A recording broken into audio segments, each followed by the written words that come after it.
ఎందరో మహానుభావులు అందరకు నమస్సులు. ఈరోజు జామి సుబోధలో రామాయణం యొక్క ప్రాశస్త్యాన్ని వివరించాలనుకుంటున్నాను. రామాయణము అనగానే 6 కాండలతో మిళితమైన మహాకావ్యం. దీనిని వాల్మీకి మహర్షి రచించాడన్న విషయం అందరికీ విదితమే. అసలు రామాయణాన్ని ఎందుకు చెప్పుకోవాలంటే నేటి కాలంలో మానవ విలువలు పుష్కలంగా ఉన్న ఏకైక కావ్యం రామాయణం. రామాయణం పారాయణ గ్రంథమే కాదు, ఆచరణీయ గ్రంథం కూడా. మానవ జీవితాన్ని సంస్కరించగల మహాకావ్యం కూడా రామాయణమే. మానవ హృదయాల నుండి ఎప్పటికీ చెరగిన కథ రామాయణం. అమ్మా నాన్నల అనురాగం, పుత్రుల అభిమానం, అన్నదమ్ముల అనుబంధం, భార్యాభర్తల సంబంధం, గురుభక్తి, శిష్యానురక్తి, స్నేహబలం, ధర్మబలం, వినయంతో బతకడం, వివేకముతో ఎదగడం, జీవకారుణ్య భావన, ప్రకృతి లాలన, ఇలా జీవిత పార్శ్యాలెన్నింటినో పట్టి చూపిస్తుంది ఈ రామాయణం. మరి ఇలాంటి రామాయణంలో 6 కాండలుగా మనం తీసుకుంటే బాలకాండ, అయోధ్యకాండ, అరణ్యకాండ, కిష్కింధకాండ, సుందరకాండ, యుద్ధకాండ. మరి మొదటిసారి ఇప్పుడు నేను ఈ యొక్క వీడియోలో బాలకాండను క్లుప్తంగా చెప్పడానికి ప్రయత్నం చేస్తాను. ఈ వీడియోలో బాలకాండ గురించి క్లుప్తంగా వివరించాలనుకుంటున్నాను. బాలకాండ ముఖ్యంగా నారద మహర్షి వాల్మీకి ఆశ్రమానికి చేరడం నుంచి మిథిలా నగరంలో వివాహానంతరం కుమారులతో దశరథ మహారాజు అయోధ్యకు చేరినంత వరకు బాలకాండగానే మనం పరిగణించవచ్చు అన్నమాట. మరి శ్రీమన్నారాయణ నిరంతరము స్మరించే నారద మహర్షి ఒకనాడు మునిశ్రేష్ఠుడైన వాల్మీకి ఆశ్రమానికి రావడం జరిగిందనమాట.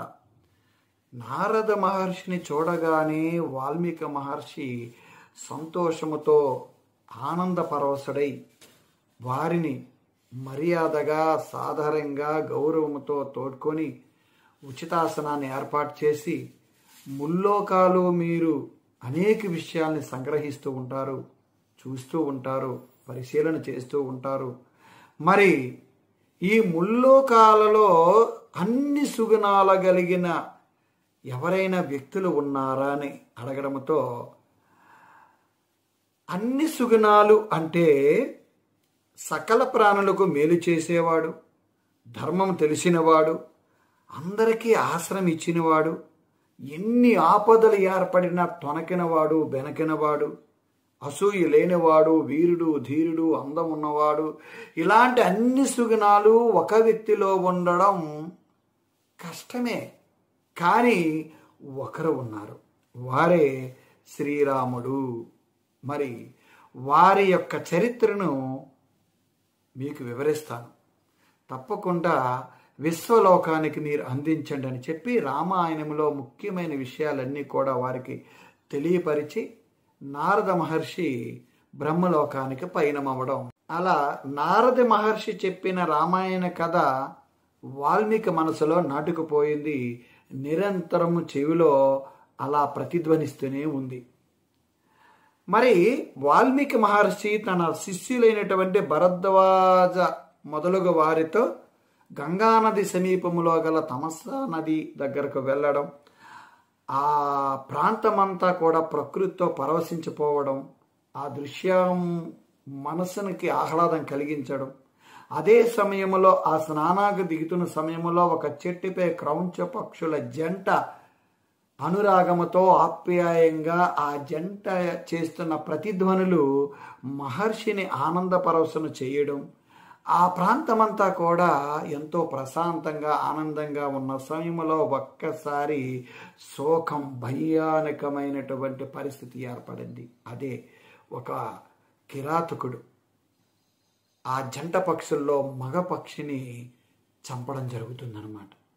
విలవిల్లాడిపోతున్న మగపక్షి చెంతకు ఆడపక్షి చేరి శోకిస్తూ ఉంటే ఈ మహర్షికి ధర్మావేశం కట్టలు తెంచుకుంది.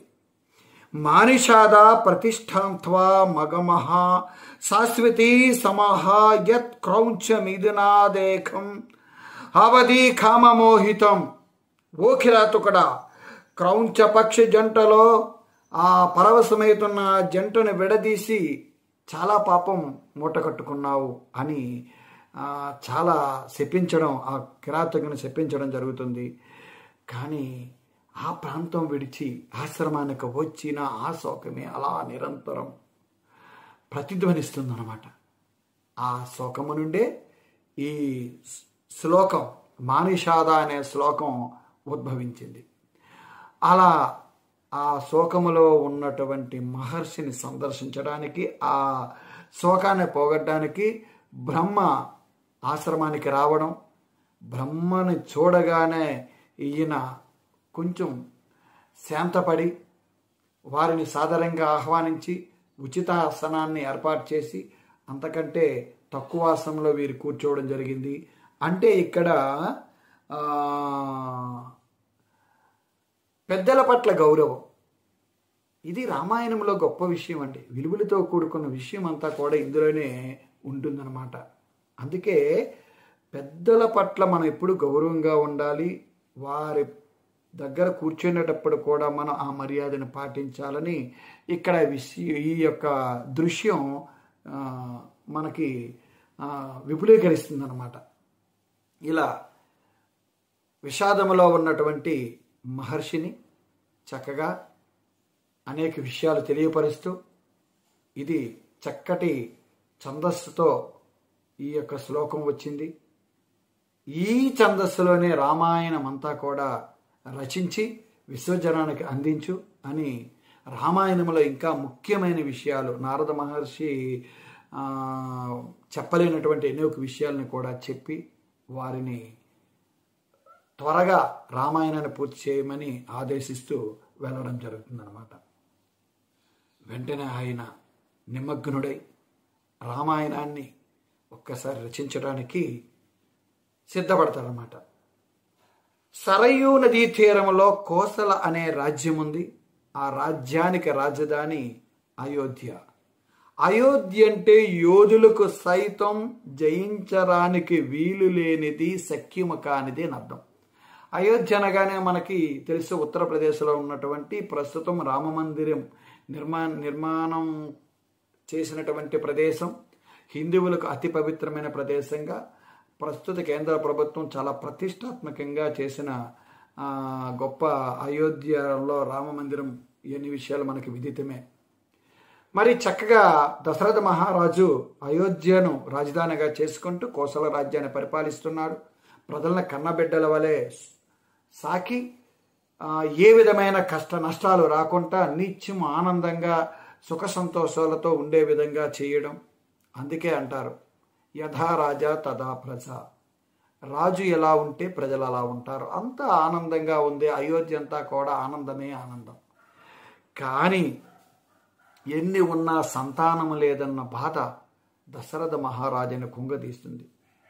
సంతాన ప్రాప్తి కోసం అశ్వమేధ యాగాన్ని చెయ్యాలని, అందులో ఉన్నటువంటి ఈ పుత్రకామేష్టి అనే క్రతువును కూడా చేసి మనశ్శాంతిని, చక్కటి సంతానాన్ని పొందాలని ఆలోచనను తన గురువుగారైన వశిష్ఠ మహర్షి, అదేవిధంగా మంత్రి అయిన సుమంత్రునకు తెలియపరచడం, వారు అంగీకరించడం. ఈ గొప్ప కార్యక్రమానికి ఋష్యశృంగ మహర్షి మాత్రమే అర్హుడని, ఫలవంతమయ్యే విధంగా ఈ యాగం జరుగుతుందని వారిని ఆహ్వానించడం, ఆ అద్భుతమైన కార్యక్రమం వారు చేయడానికి నిర్విఘ్నంగా పూర్తి చేయడానికి సిద్ధపడడం నిర్విఘ్నంగా జరుగుతూనే ఉంది. అదే సమయంలో దేవతలందరూ బ్రహ్మ దగ్గరకు చేరి ముల్లోకాలని భయకంపితులు చేస్తున్నటువంటి శివుని యొక్క వరప్రకారం ప్రభావము చేత గర్విష్ఠైన రావణ బ్రహ్మ గురించి చెప్పడం జరుగుతుంది. చాలా లోకకంటకుడయ్యాడు. మరి ఆ రావణ్ణి సంహరించే వ్యక్తే లేడా, శక్తే లేదా అని బ్రహ్మదేవుణ్ణి అడగడం జరుగుతుంది. అప్పుడు బ్రహ్మదేవుడు శివుని వర ప్రకారమ చేత గర్విష్ఠుడైన రావణ్ణు దేవతల చేత కానీ యక్షులు, కిన్నెరులు ఎవరి చేత మరణం ఉండకూడదని ఆయన కోరుకున్నాడు. ఒక్క మానవులు, వానరులు తప్ప. అంటే ఆయన దృష్టిలో వారు చాలా అల్పులనే భావన. కాబట్టి మనం అవతార పురుషుడైనటువంటి శ్రీ మహావిష్ణువును సందర్శించుకుందాం. ఈ విషయాన్ని వారికి విన్నవిద్దామని చెప్పి శ్రీ మహావిష్ణువు యొక్క సందర్శనార్థం వెళ్ళడం, శ్రీ మహావిష్ణువుకి చెప్పడం, వారిని అభ్యర్థిస్తారన్నమాట.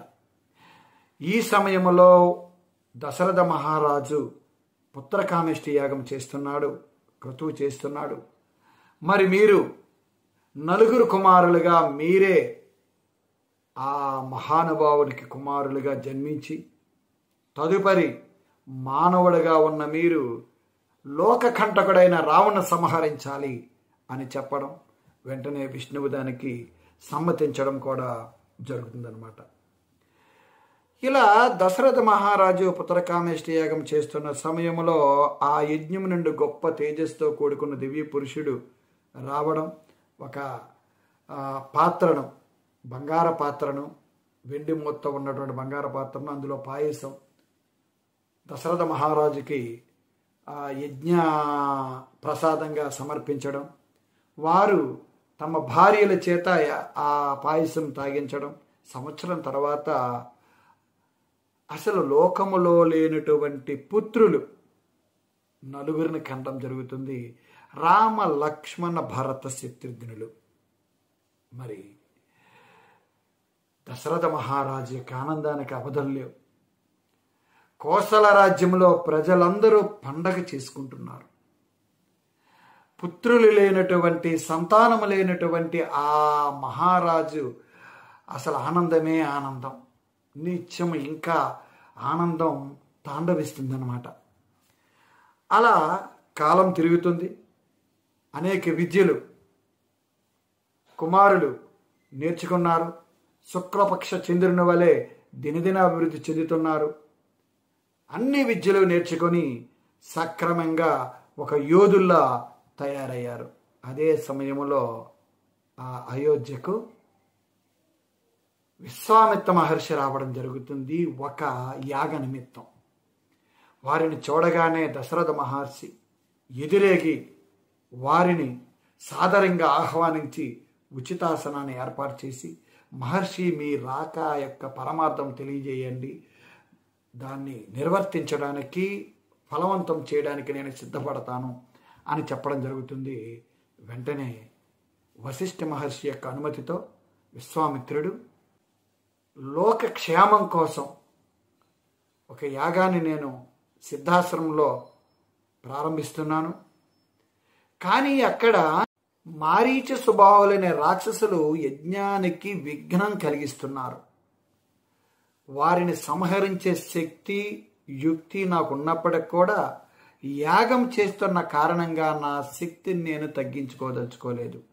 అందుకే లోకకంటకులైనటువంటి ఆ రాక్షసులను సంహరించడానికి మీ సహాయం అర్థిస్తున్నాను. నా సహాయమా? నేను చేయడానికి సిద్ధంగా ఉన్నాను. అదే ఆ సహాయం నీ కుమారుడైన శ్రీరాముని చేత.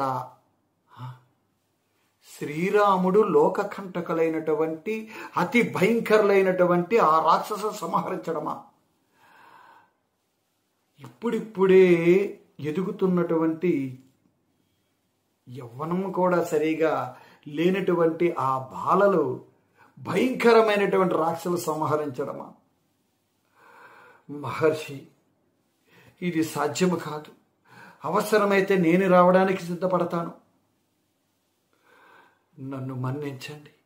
నా కుమారుని విడిచిపెట్టి ఒక్కరోజు కూడా నేను ఉండలేను అని అనడం. అంటే సూర్యవంశంలో ఇంతవరకు కూడా మాట తప్పని ఒక్కరు కూడా లేరు. మాట తప్పని వారు ఒక్కడు కూడా లేరు. మీరవుతారా?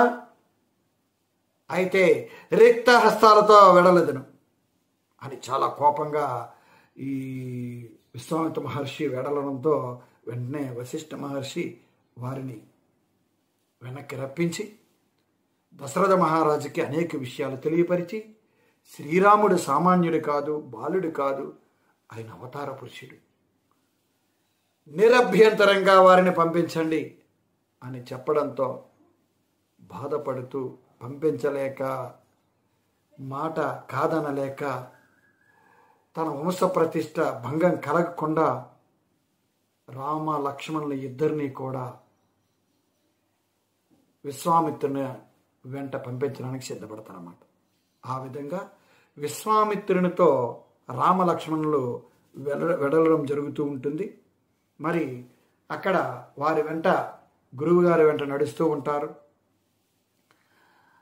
అలా సిద్ధాశ్రమానికి చేరబోయే ముందు తాటక అనే రాక్షసి అడ్డుపడుతుందన్నమాట.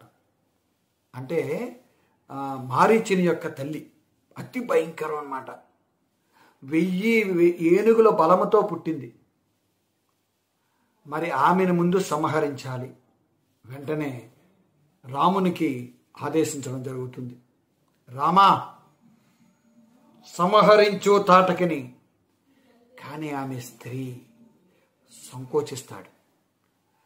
నీ యొక్క ఆలోచన నాకు అర్థమైంది. స్త్రీ కదా సంహరించకూడదు అనిపిస్తుంది.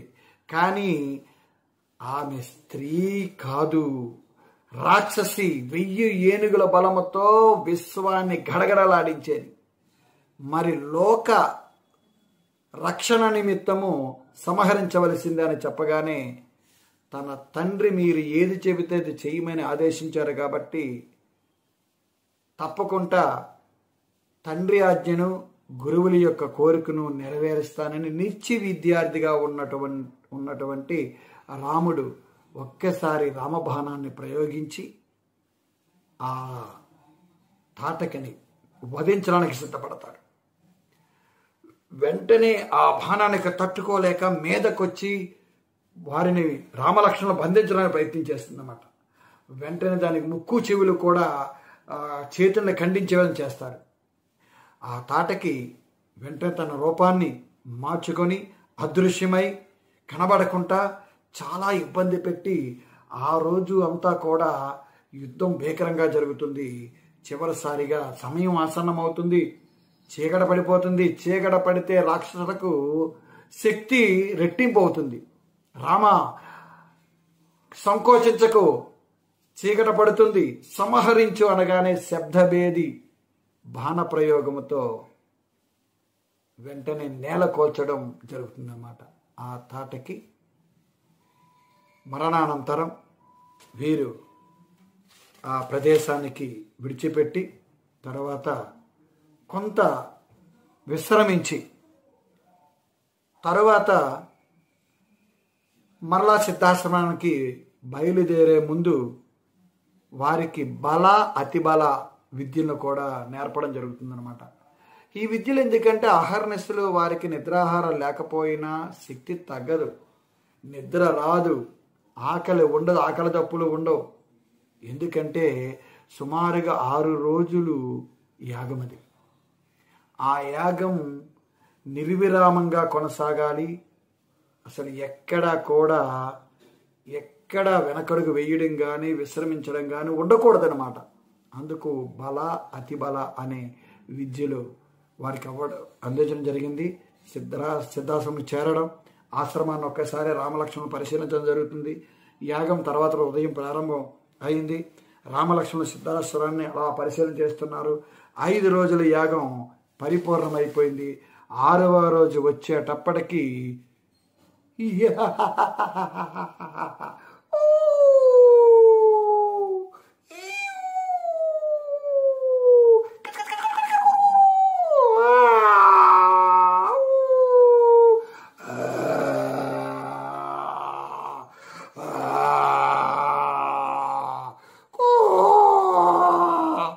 ఇలాంటి శబ్దాలన్నీ వినబడుతున్నాయి. ఎక్కడా కనపట్టలేదు. ఆ ప్రాంతం అంతా రక్తసిక్తమైపోయింది. ఒక్కసారి ఆశ్రమంతా భయాందోళనలో పడింది. రక్త మాంసాలు ఎక్కడ చూసినా కనబడుతుంది, యాగ ప్రాంతం తప్ప. రామలక్ష్మణులు అలా పహారా కాస్తున్నారన్నమాట. మరి రాముడు ఆ ప్రాంతాన్ని ఒక్కసారి నిశ్చితంగా పరిశీలించి ఆ అరుపులను ఒక్కసారి విని ఎక్కడ అంటూ విని ఆ శబ్దాన్ని శబ్దం ఎక్కడి నుంచి వస్తుందో చూసి సీతేశువు అనే మానవాస్త్రాన్ని మారీచుడిపై ప్రయోగించడంతో మారీచుడు 100 యోజనాలు పొడవున్న సముద్రంలో పడతాడనమాట. తర్వాత వెంటనే తన ఆగ్నేయాస్త్రంతో సుబాహుని మిగతా రాక్షసుల్ని కూడా వాయాస్త్రంతో సంహరించి యాగాన్ని నిర్విఘ్నంగా హాయిగా ప్రశాంతంగా పరిపూర్ణమయ్యే ఏర్పాటుని రామలక్ష్మణులు చేయడం జరుగుతుందన్నమాట. ఎప్పుడైతే యాగం ఫలవంతమైందో విశ్వామిత్రుడు శిష్యులను మెచ్చుకొని వచ్చిన కార్యం పరిపూర్ణమైంది. మరి తదుపరి మనం మిథిలా నగరానికి వెళ్ళాలి. మిథిలా నగరంలో శివధనుస్సు ఉంది. ఆ ధనుస్సుని మీరు ఒక్కసారి చూడాలి, దాని విశిష్టతను తెలుసుకోవాలి. అదే సమయంలో జనక మహారాజు మరి ఆ శివధనుస్సును ఎవరు విరిస్తే వారికి తన కుమార్తెనిచ్చి వివాహము చేయడం అనే చాటింపు వేయడం జరుగుతుంది. వివిధ ప్రదేశాల నుంచి యోధులు, మహారాజులు, చక్రవర్తులు రావడం జరుగుతుందన్నమాట. ఆ శుభ కార్యక్రమానికి గురువుతో పాటు రామలక్ష్మణుల పయనమయ్యారు. ఆ దారిలో గంగావతరణం అనే వృత్తాంతాన్ని తెలుసుకోవాలనుకుంటాడు రాముడు. అంటే తన పితరుల యొక్క గొప్పతనం అక్కడ కనబడుతుందన్నమాట. అంటే ఇక్కడ సగర కుమారులు పాతాళ లోకములో బూడిదై ఉన్నారు. వారికి మంచి గతులు రావాలన్నా, వారి ఆత్మ శాంతించాలన్నా ఆ బూడిదలపై గంగ ప్రవహించాలి. ఎలా జరుగుతుందండి? దేవలోకంలో ఉన్నటువంటి గంగ పాతాళ లోకానికి ఎలా చేరుతుంది? మరి వారి వంశోద్ధారకుడైనటువంటి భగీరథుడు ఆ ప్రయత్నం చేయడానికి సిద్ధపడతాడన్నమాట. అంటే పట్టుదల జరగదు అని తెలిసినప్పటికి కూడా అసాధ్యమైన దాన్ని సుసాధ్యము చేయాలని తలంపు ఉండేటప్పుడు ఈ భగీరథ ప్రయత్నమైన జాతీయాన్ని ప్రయోగిస్తూ ఉంటాం మనం. భగీరథ ప్రయత్నం అంటే అది అసాధ్యం, కానీ ప్రయత్నం చేద్దాం, సుసాధ్యం అవుతుంది, పట్టుదల ఇందులో కనబడుతుంది. అలా భగీరథుడు ఆ బ్రహ్మాది దేవతలను మెప్పించి పరమేశ్వరుని అనుగ్రహంతో ఆ పాతాళ గంగ దేవగంగను పాతాళానికి రప్పించి తన పితరులపై ప్రవహించే విధంగా చేయడం జరుగుతుంది. అంటే ఇక్కడ ఈ కథ ఎందుకు చెప్పారంటే, వాస్తవం ఎందుకు చెప్పడం జరిగిందంటే, విశ్వామిత్రుడు రాముని యొక్క పూర్వీకులు ఎంతో గొప్పవారు, ఎంత దృఢ సంకల్పం ఉన్నవారు, పట్టుదలని ఎలా కలిగిన వారు, ఆడిన మాట ఎలా తప్పకుండా ఉంటారు అనే విషయాన్ని ఇక్కడ చెప్పడానికి ఇక్కడ రామునికి వివరించడం జరిగిందనమాట. అది తెలుసుకున్న తర్వాత మిథిలా నగరానికి సమీపానికి వెళ్ళడం, అక్కడ ఒక ఆశ్రమం కనబడుతుంది. చాలా పురాతనం కానీ చాలా బాగుంటుంది అనమాట. దాని యొక్క విశిష్టతను కూడా రామలక్ష్మణులకు వివరించడం జరుగుతుందన్నమాట. ఇది గౌతమ మహర్షి ఆశ్రమం. మరి ఒకానొక సమయంలో గౌతమ మహర్షి కోపోద్రిక్తుడై అహల్యను శపించడం జరుగుతుంది. అంటే అనుమానముతో అహల్యను కోపముతో శపించడం జరుగుతుందన్నమాట. మానవ రూపము లేకుండా ఇక్కడే బూడిదై ఈ ఆశ్రమంలోనే కుప్పలుగా పడి ఉండి నిద్ర ఆహారాలు లేకుండా అలాగే ఉండి అని శపించడం జరుగుతుందన్నమాట. వెంటనే అహల్య శాప విమోచన అడుగుతుంది. స్వామి, నా తప్పిదం లేదు కదా అనగానే శాప విమోచనం శాంతించి మహర్షి శాంతించి శాప విమోచన ఇవ్వడం జరుగుతుందన్నమాట. ఈ ప్రాంతానికి రాముడు ఎప్పుడైతే వస్తుందో, రాముని యొక్క పాదము తగులుతుందో అప్పుడు నిజస్వరూపాన్ని పొందువుగాక అని వరం ఇవ్వడం జరుగుతుందన్నమాట. ఆనాటి కోసం అహల్య ఆ బూడిదిలో అలాగా నిరీక్షిస్తూ ఉంటుందన్నమాట. ఆ నిరీక్షిస్తున్న సమయంలో రాముడు ఆ ప్రాంతానికి వెళ్ళడం, ఆ బూడిదపై కాలు మోపడం, అహల్యగా మారడం జరుగుతుందన్నమాట. మరి అహల్య వెంటనే సంతోషించి గౌతమ మహర్షి అహల్య చాలా గొప్ప విషయాలు వాళ్ళకి తెలియపరిచి మిథిలా నగరానికి పయనమయ్యే ఏర్పాట్లు చేయడం జరుగుతుందన్నమాట.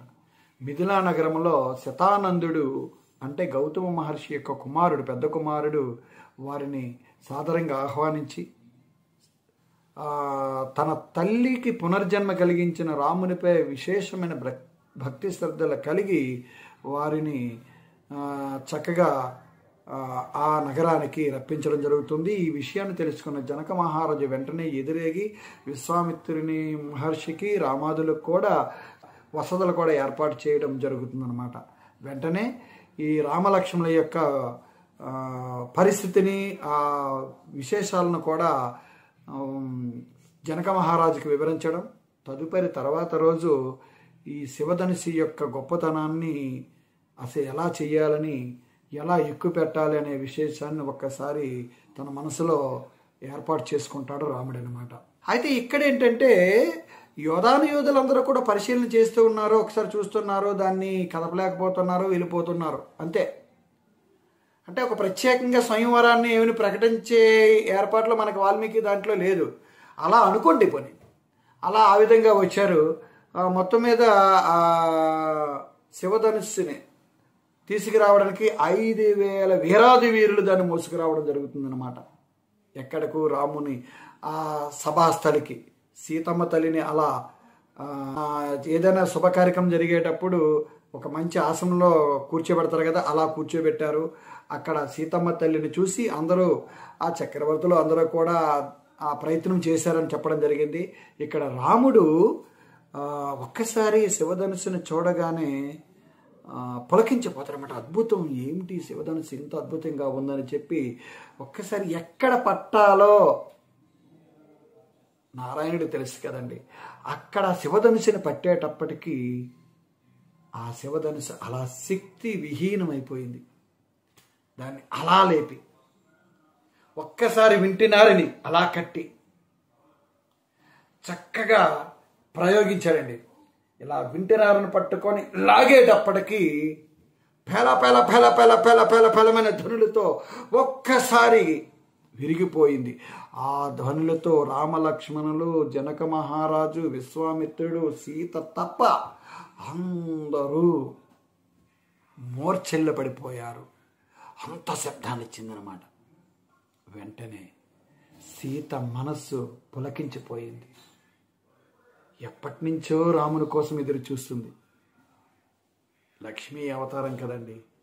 అందువల్ల దశరథ మహారాజుకి కబురు పంపడం జరుగుతుంది. మాట ఇచ్చిన ప్రకారం రామలక్ష్మణులకు తన కుమార్తెలైనటువంటి సీత, అదేవిధంగా ఊర్మిళను, తన తమ్ముడు కుమార్తెలైనటువంటి మాండవి, శృతకీర్తులను, భరత శత్రుఘ్నులకు నలుగురికి వివాహం, నలుగురు అక్కజెల్లెలను నలుగురు అన్నదమ్ములకి ఇచ్చి వివాహం చేయడం జరుగుతుంది. ఇక్కడ సీత యొక్క ఆవశ్యకత ఇక్కడ తెలుసుకోవాలనుకుంటే, ఈ సీత భూదేవి కుమార్తె. అంటే జనక మహారాజు పొలాన్ని దున్నుతున్నప్పుడు ఆ నాగల చాలుకి తగిలి దొరకడం జరుగుతుందన్నమాట ఒక బంగారు పెట్టిలో. ఎప్పుడైతే నాగల చాలుకి తగిలి పుట్టిందో సీత అని నామకరణం జరిగింది. జానకి అంటే జనక మహారాజు సుపుత్రి కాబట్టి జానకిగా ఆమె పేరు వర్ధిల్లుతుందన్నమాట. ఇది సీతమ్మ తల్లి యొక్క పూర్వ వృత్తాంతం. మరి జనక మహారాజు ఎంతో ఆడంబరంగా అద్భుతంగా వివాహం జరిపించిన తర్వాత అయోధ్యకు పయనమవుతారు. మార్గం మధ్యలో ప్రచండు, ఉగ్రుడు పరశురాముడు ప్రత్యక్షమవుతాడు. ఎవడా రాముడు? శివధనుస్సు విరిచాడట. ఈ విష్ణుధనుస్సును విరు అంటే ఇక్కడ పరశురామునికి క్షత్రియులంటే కోపం. కారణం ఏంటంటే తన తండ్రి అయినటువంటి జమదగ్ని మహర్షిని కార్తీవీర్యార్జునుడనే క్షత్రియుడు ఒక్కొక్క సందర్భంలో చంపడం జరుగుతుందన్నమాట. అందుకు వీరు కోపగించి సుమారు 120 సార్లు భూప్రదక్షిణ చేసి ఎంతోమంది రాజులను సంహరించారు. ఇక్కడ శివధనుసు విరిచినటువంటి రాముని కూడా సంహరించడానికి రావడం, విష్ణు ధనుసుని విరవమని సవాలు విసరడం కూడా జరిగిందనమాట. వెంటనే రాముడు శాంతపరుడై శాంతంగా చూస్తూ విష్ణు ధనుస్సుని వెంటనే విరిచేయడం జరుగుతుందన్నమాట. పరశురాముని యొక్క అహం విరిగిపోయిందనమాట. వాస్తవాన్ని గ్రహించారు, స్వరూపాన్ని, రాముని యొక్క స్వరూపాన్ని తిలకించాడు. వెంటనే ఆ రామునికి నమస్కరిస్తూ హిమాలయాలకు పయనమయ్యాడు. దశరథుడు తన కుమారులు కోడళ్లతో హాయిగా అయోధ్య నగరానికి చేరుకోవడం జరిగింది. దీనితో బాలకాండ పరిసమాప్తం. తదుపరి అయోధ్యకాండ చెప్పుకుందాం.